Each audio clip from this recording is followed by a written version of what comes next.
The presidents of the United States and Russia are going to hold a telephone conversation today to discuss Ukraine and Moscow's security demands from the West. It's the second telephone conversation between Biden and Putin to take place in less than a month, and there will be another round of talks on security next month too. Russian President Vladimir Putin told his US counterpart that he was convinced effective dialogue could take place between Moscow and Washington. Earlier in December, Biden warned Putin of severe consequences if Russia invades Ukraine.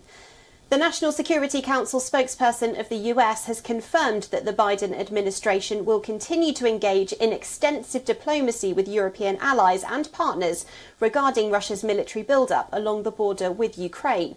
Western officials say that Russia has deployed tens of thousands of troops on the border with Ukraine and fear a repeat of the 2014 Crimean annexation when Moscow seized that area.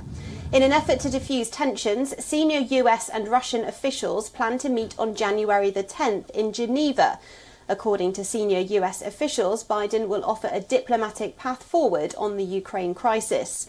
The meeting is held days after Russia offered a proposal to the United States, which included demands for NATO to stop eastward expansion and to prevent them setting up bases in former Soviet republics.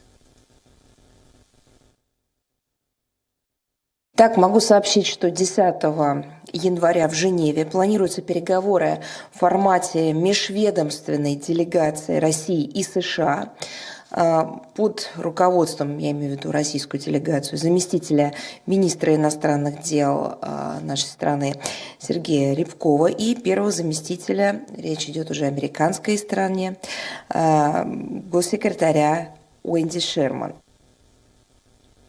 Meanwhile, Ukraine's President Zelensky has tweeted that he has been assured of Western support in countering Russian aggression. The United States has called some of Russia's positions non-starters, but says it is willing to talk and will also bring up its own concerns. The latest set of talks was set up when Biden and Putin met in Geneva in June.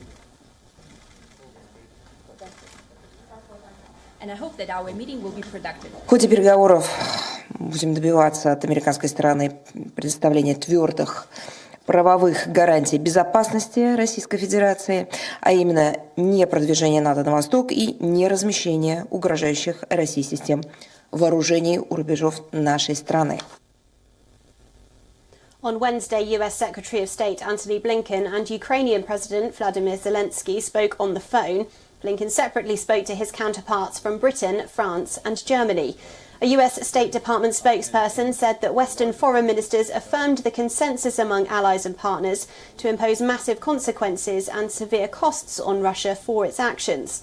The Biden administration has not laid out those new measures. However, reports suggest that the US could move to disconnect Russia from the SWIFT system that connects world banks. Well, now we're joined by our correspondent in Moscow, Julia Chapman. So, Julia, what's each leader hoping to gain from this call today?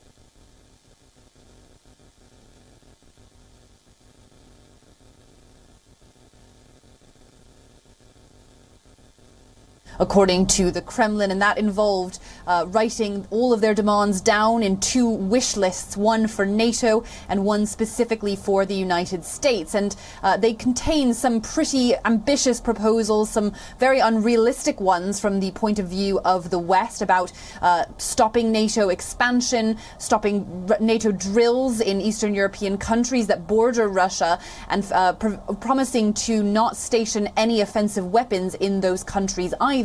Russia says these demands are aimed at protecting the country's security. But certainly, I think from the US perspective, they want to make the Kremlin feel heard. They want the Russians to understand that there are, of course, red lines on both sides, that they will not just bow to these demands. And of course, many of them are very unlikely to be met, particularly the one about NATO expansion. NATO has already ruled out making any such promise. But of course, there are fears at the moment about Russia potentially invading Ukraine, something the Kremlin has denied. And the White House is very keen to prevent any kind of an incursion, which is why it believes it's important to maintain dialogue with Russia at this time.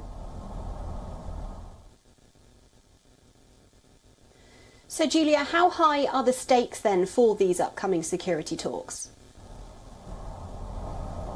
Well, the talks on January 10th will be the more formal, substantive talks. The ones today have happened at pretty much the last moment. There was no warning until yesterday that these two leaders were going to have a phone call, but they are likely to be the prelude for what's going on in Geneva on the 10th.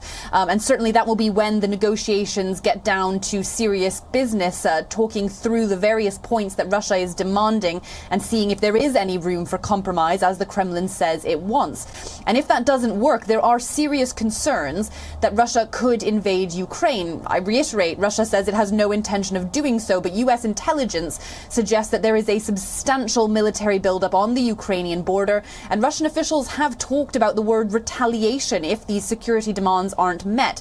So there are certainly high stakes if these talks don't go well, which is why President Biden is going to be looking for some sort of area that he can compromise with President Putin today. Julia Chapman in Moscow, thank you.